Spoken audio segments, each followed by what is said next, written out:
क्या तीसरा विश्व युद्ध शुरू हो चुका है? ये बड़ा सवाल अब बन गया है क्योंकि इजराइल ईरान युद्ध में जो है अमेरिका की डायरेक्ट एंट्री हो चुकी है। डायरेक्ट एंट्री इसलिए कह रहे हैं क्योंकि अमेरिका दरअसल इजराइल को समर्थन तो दे रहा था, हथियार भी दे रहा था, लेकिन खुद हमलों से बच रहा था। अब अमेरिका ने सीधे हमला किया है, ऐसा वहां के राष्ट्रपति जो है डोनाल्ड ट्रंप, उनका दावा है। डोनाल्ड ट्रंप ने क्या कहा है? उन्होंने कहा है कि उनकी वायुसेना ने फोर्डो, नतांज और इस्फहान, 3 जो परमाणु ठिकाने हैं ईरान के, उस पर सफल हवाई हमला किया है। अमेरिकी राष्ट्रपति ट्रंप ने जो कहा है उसके मुताबिक Iran nuclear sites are totally obliterated. अभी जो ऑब्लिटरेटेड था, इसका मतलब क्या होता है ये समझिए। इसका मतलब ये है कि पूरी तरह तबाह कर देना।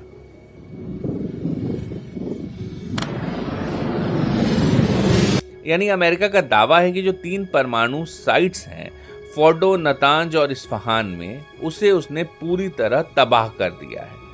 अभी हमला कैसे हुआ इसको भी देख लेते हैं। अमेरिकी मीडिया के जो सूत्रों के हवाले से खबर है उसके मुताबिक अमेरिकी सेना ने फोर्डो, जो न्यूक्लियर साइट सबसे बड़ा माना जाता है, वहां पर 5 से 6 B-2 बॉम्बर यानी कि बंकर तोड़ बम गिराए हैं। ये पहले से आशंका थी कि अगर वहां पर कोई कार्रवाई होनी है तो ये जो B-2 बॉम्बर यानी कि बंकर तोड़ बम है, उन्हीं के जरिए कुछ हो सकता है, वरना दूसरे हथियार जो है वो उस स्तर के नहीं है कि वहां पर जाकर के सीधे बंकर को तोड़ करके बड़ा नुकसान कर सके। तो जो खबर है अमेरिकी मीडिया के हवाले से कि यहाँ जो फोर्डो में न्यूक्लियर साइट्स है वहां पर 5 से 6 B-2 बॉम्बर गिराए गए हैं। वहीं इस्फहान और नतांज को लेकर के कहा गया है कि यहाँ 30 टॉम हॉक क्रूज मिसाइलें दागी गई हैं। इन्हें कहां से दागा गया है? इन्हें 400 मील दूर अमेरिकी पनडुब्बियों से लॉन्च किया गया है। ये अभी शुरुआती जानकारी, इसमें हो सकता है कि बाद में बदलाव आ जाए। ट्रंप ने जो कहा है वो भी जानना चाहिए। ट्रंप ने कहा कि इस तरह से हम सीधे सीधे इजराइल के उन प्रयासों में शामिल हो गए हैं जिनके जरिए वो ईरान के परमाणु कार्यक्रमों को नष्ट करना चाहता है।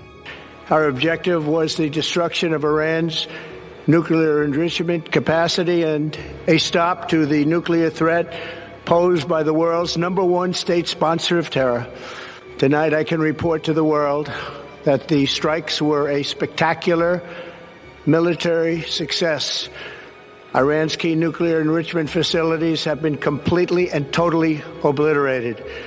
Iran, the bully of the Middle East, must now make peace. If they do not, future attacks will be far greater and a lot easier. For 40 years, Iran has been saying death to America, death to Israel. They have been killing our people, blowing off their arms, blowing off their legs with roadside bombs. That was their specialty. We lost over 1,000 people, and hundreds of thousands throughout the Middle East and around the world have died as a direct result of their hate. In particular, so many were killed by their general. Media से बात करने के ठीक 1 घंटे बाद एक और बदलाव हुआ है। अमेरिकी राष्ट्रपति डोनाल्ड ट्रंप ने अमेरिका का झंडा ट्वीट किया है। अब माना जा रहा है कि ये ट्वीट किसी मकसद से किया गया होगा। तो क्या अमेरिका ये मान रहा है कि बहुत बड़ी लड़ाई अब शुरू हो चुकी है? लेकिन सबसे पहले अमेरिकी राष्ट्रपति डोनाल्ड ट्रंप ने ट्रुथ, जो सोशल मीडिया प्लेटफॉर्म है, वहां पर लिखा था कि हमने ईरान के 3 परमाणु ठिकानों पर बहुत सफल हमला किया है, जिसमें फोर्डो, नतांज और इस्फहान शामिल हैं। सभी विमान अब ईरान के वायु क्षेत्र से बाहर हैं। प्राथमिक स्थल फोर्डो पर बमों का पूरा पेलोड गिराया गया है। सभी विमान सुरक्षित रूप से अपने घर की ओर जा रहे हैं। हमारे महान अमेरिकी योद्धाओं को बधाई। दुनिया में कोई दूसरी सेना नहीं है जो ऐसा कर सकती है। अब शांति का समय है। इस मामले पर आपका ध्यान देने के लिए धन्यवाद। ये किन्होंने लिखा है? अमेरिकी राष्ट्रपति डोनाल्ड ट्रंप ने लिखा है। उन्होंने धन्यवाद भी दिया है ध्यान देने के लिए और शांति की बात भी कही है। लेकिन इस शांति की बात में उन्होंने ये भी लिखा है कि 3 परमाणु ठिकानों पर सफल हमला किया गया है।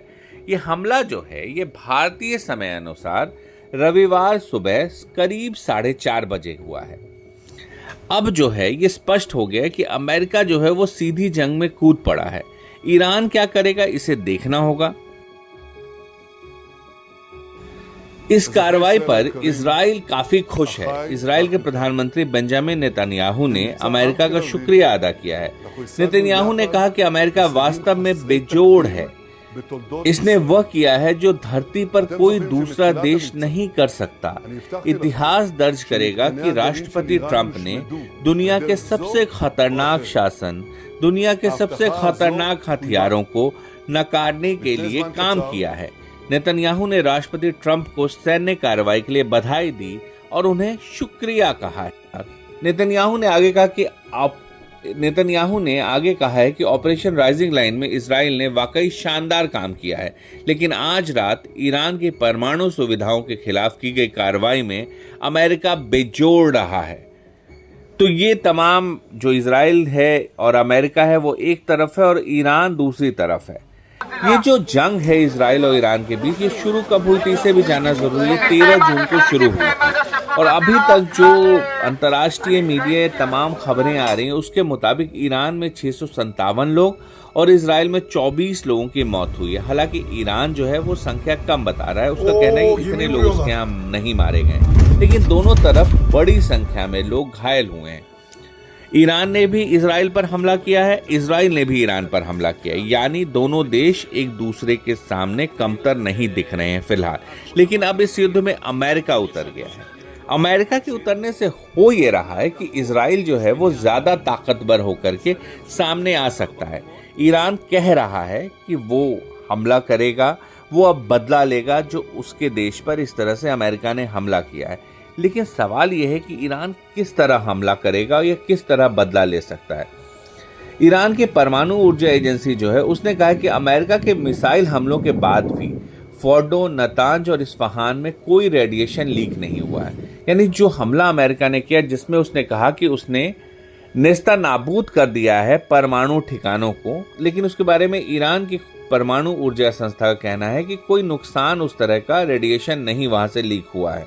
चलिए, ईरान की परमाणु ऊर्जा संस्था ने एक और बात कही। उसने कहा कि जो हमला अमेरिका ने किया है वो अंतर्राष्ट्रीय कानून और परमाणु अप्रसार संधि का उल्लंघन है। यानी जो अमेरिका ने किया है वो गलत है और उसने परमाणु अप्रसार संधि जो है उसको तोड़ा है। संयुक्त राष्ट्र ने भी इजराइल और ईरान के बीच बढ़ते संघर्ष पर अपनी चिंता जताई।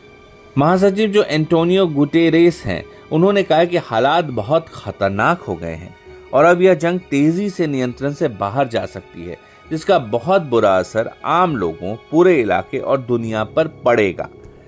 देखिए, मामला क्या है इसको एक बार समझना जरूरी है। इजराइल ने जब 13 जून को हमला किया था तो इजराइल का कहना था कि जो ईरान है वो अपने परमाणु कार्यक्रम को बहुत तेजी से आगे बढ़ा रहा है और वो इजराइल के लिए जल्द बड़ा खतरा बन सकता है, इसीलिए उसने हमला किया है।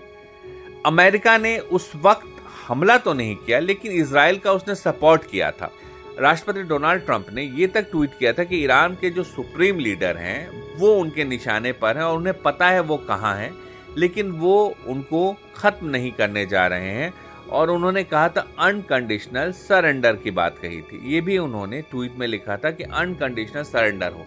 इसके बाद ईरान की प्रतिक्रिया आई थी। ईरान ने कहा था वो किसी भी हालत में सरेंडर नहीं करेगा और अपने देश की सीमाओं को बचाने के लिए लड़ेगा।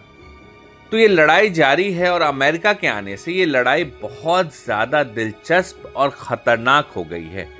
आगे क्या होगा ये बताना भी मुश्किल है, लेकिन ये तय है कि आने वाले दिन जो हैं वो बहुत आसान नहीं रहने वाले हैं और अमेरिका की तरफ से आगे भी हमला हो सकता है। इजराइल की तरफ से हमले जारी हैं, ईरान भी लगातार जवाब दे रहा है। तो युद्ध किस दिशा में जाएगी अभी कहना बहुत मुश्किल है, लेकिन इतना तय है कि ये युद्ध जो है वो तीसरे विश्व युद्ध की आहट हो सकती है। हालांकि ये ना हो तो ज्यादा अच्छा है। मेरे गौतम ऑफिशियल के इतना ही। आपको ये वीडियो कैसा लगा हमें जरूर बताइएगा। आपका फीडबैक हमारे लिए बहुत मायने रखता है। नमस्कार।